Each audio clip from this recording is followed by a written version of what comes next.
Hi, everybody. Hello and welcome to Harley on the Headlines. I'm really glad you came. That's a fact. Hope you'll help spread the word.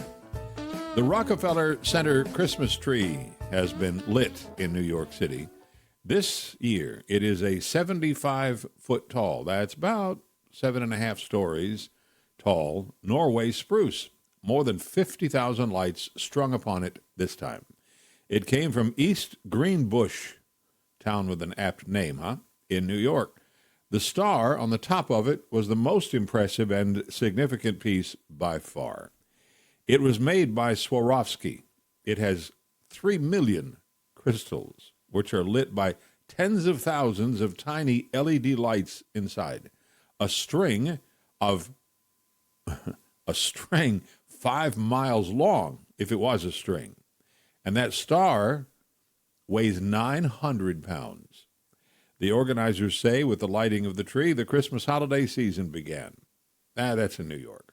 For the rest of the country, it actually started when we got over eating all the turkey on Thanksgiving. Did you know or recently think about the fact that the Korean War never ended? There was no peace treaty. There is an armistice, a ceasefire, and a dividing line, the DMZ, the demilitarized zone between North and South Korea. North Korea is holding 6 South Koreans arrested between 2013 and 16 on charges of spying. 3 of the 6 are North Koreans who defected to the South, and 3 are Christian missionaries who are trying to do some good in a country where believing in God is illegal. The Trump administration said today it will try to get the peace talks back underway and get those people freed. As ICE agents and Homeland investigators dig into the illegal alien smuggling operations, they keep finding. There is a lot to uncover. We're being told about a case that is moving apace. The administration has revoked the visitor and travel visas for a transportation company based in Mexico. Why? Because the travels that they were coordinating was often for illegals, including children from the Caribbean and other places.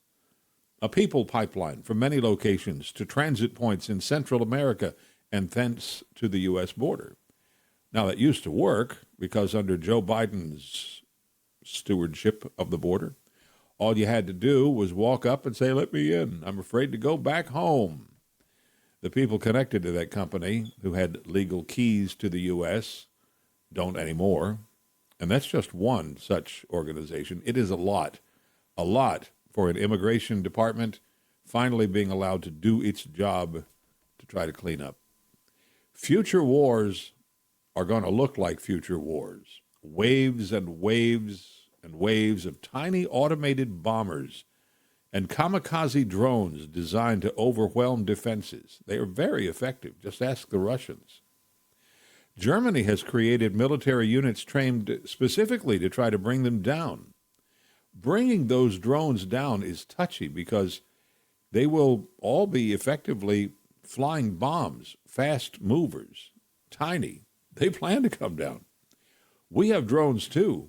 The Pentagon has what's called LUCAS. They love acronyms, don't they? LUCAS means low-cost, unmanned combat attack system. One-way drone squadrons. We know they're stationed in the Middle East.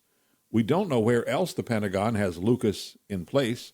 You should assume that they are or can be anywhere the military's Rapid Employment Joint Task Force might deploy, because that's who they belong to, and that's pretty much any place in the world. Iran used to have the best drones. We didn't like to say that out loud, but it was true. Still pretty good. We, the U.S., got our hands on some of Iran's drones. Now we have drones, better drones. Lots of them, too. Just 10 feet long, 8 feet wide. That's the wingspan. Nimble as all get out. Really hard to hit.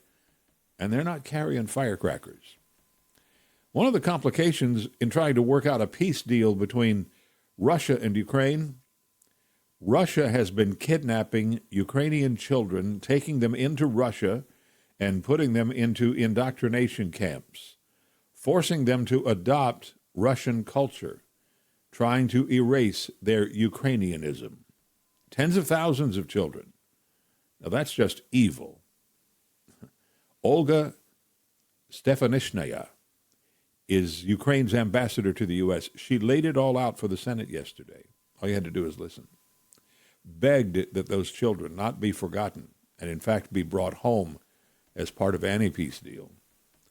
A tractor-trailer slid out of control on I-494 in Minnetonka, Minnesota. In the trailer, Jack and Chris Christopher's team of sled dogs. All 9 of the prized Huskies survived the wreck, though one of them did freak out and ran off. He answers to the name of Hoss, and he's okay. State troopers, police, and Minnetonka. I just like saying that town's name, Minnetonka, Minnesota. Anyway, some firefighters helped out too, and they kept Hoss safe when they caught him until Chris could get there, give him big hugs, and get him back with the team. Veterinarians gave them all a good look-see. They seem to be okay. They are tough dogs. They're going to keep them for a few days, just in case there are any internal injuries, but they don't think so.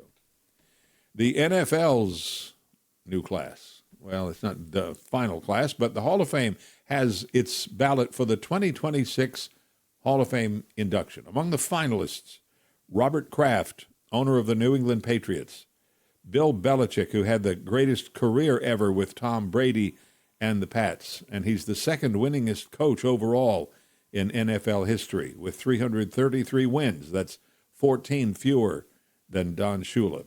No slouches the rest of this finalist class either. Quarterback Ken Anderson of the Bengals, 49ers running back Roger Craig, and Steelers defensive end L.C. Greenwood. The Hall of Fame committee has to select 3 from those 5 for induction among the overall class, right?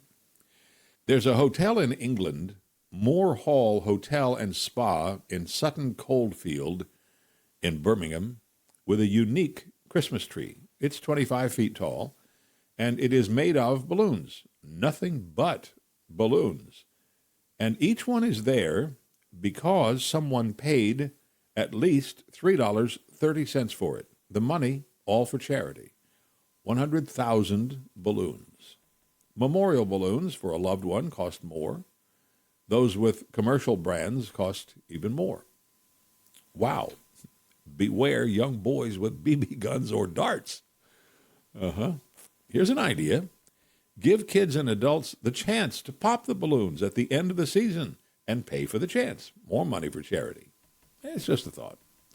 It's also the last headline of the day for Harley on the Headlines. Now here's a teeny tiny commercial.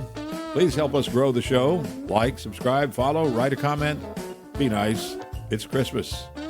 Bless you. And thanks again. I'm Harley Carnes, and we'll do it again. Bet on it.